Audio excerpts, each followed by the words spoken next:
10 Star news. ఇక details చూసుకున్నట్లయితే నా పేరు ఏవి Ramana, circle inspector of police,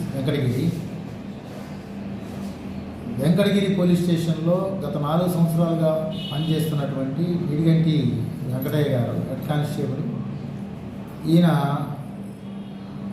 ఎంతోమంది మన దగ్గర ఉన్నటువంటి సిబ్బందితో కానీ వచ్చినటువంటి పిటిషనర్స్తో కానీ ఎంతో కలివిడిగా ఉండి వాళ్ళ యొక్క సమస్యల్ని సానుకూలంగా అర్థం చేసుకొని ఆ సమస్యలు పరిష్కారం చేయడంలో చాలా ముందుంటాడు. అటువంటి వ్యక్తి దురదృష్టవశాత్తు ఈరోజు మధ్యాహ్నం 3:30 సమయంలో ఆయాసం వస్తుందని చెప్పేసి పోలీస్ స్టేషన్లోనే కొంచెం ఇబ్బందికరమైనటువంటి పరిస్థితిలో ఉండగా సాటి సహచరులు నాకు ఫోన్ చేసిన పిల్లపై ఇమ్మీడియట్లీగా అతన్ని హాస్పిటల్ తీసుకుపోమని చెప్పేసి తెలియపరచడం జరిగింది.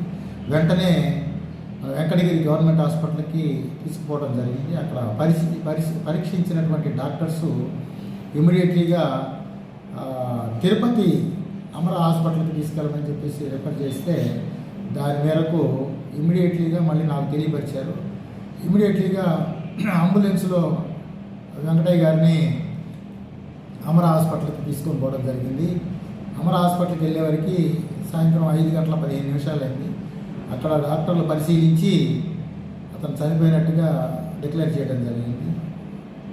మాతో ఎంతో కలివిడిగా ఉంది, అలాగే సహచరులతో కూడా ఎంతో కలివిడిగా ఉండి వచ్చినటువంటి పిటిషనర్స్తో ఎంతో సౌమ్యంగా మాట్లాడి వాళ్ళ సమస్యల్ని పరిష్కరించడంలో ఎంతో కృషి చేసినటువంటి మా సాటి సహచరుడు ఈరోజు ప్రాణాలు కోల్పోవడం మమ్మల్ని అందరినీ, అలాగే పోలీస్ డిపార్ట్మెంట్ని కూడా కన్నీటి సముద్రంలో ముంచివేసిందని చెప్పేసి తెలియపరుచుకుంటా ఉన్నాను.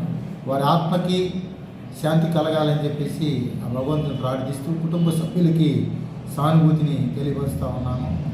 వారి యొక్క స్వగ్రామం తాళ్లపల్లి గ్రామం, బాలాయపల్లి మండలం. రేపు మధ్యాహ్నం ఆయన అంత్యక్రియలు ఆ గ్రామంలో జరుగుతాయి. మా యొక్క ఎస్పీ గారి ఆదేశాల మేరకు పోలీస్ అసోసియేషన్ సిబ్బంది అలాగే మేము కూడా ఆ అంతిమ కార్యక్రమాలకి మేము అటెండ్ అవుతాము. వారి కుటుంబ సభ్యులకి ప్రత్యేకంగా వారికి ఎప్పుడు కూడా పోలీస్ శాఖ అండదండలు ఉంటాయి. ఏ రకమైన సమస్యలు ఉన్నా కూడా అలాంటి సమస్యలన్నిటికి కూడా ప్రత్యేకంగా మేము దగ్గరుండి వాళ్ళకి అన్ని రకాల సహాయ సహకారాలు అందిస్తామని చెప్పేసి ఈ సందర్భంగా తెలియజేస్తూ వారికి మరొకసారి ప్రగాఢమైనటువంటి సానుభూతిని పోలీస్ శాఖ తరఫున తెలియజేస్తా ఉన్నాను.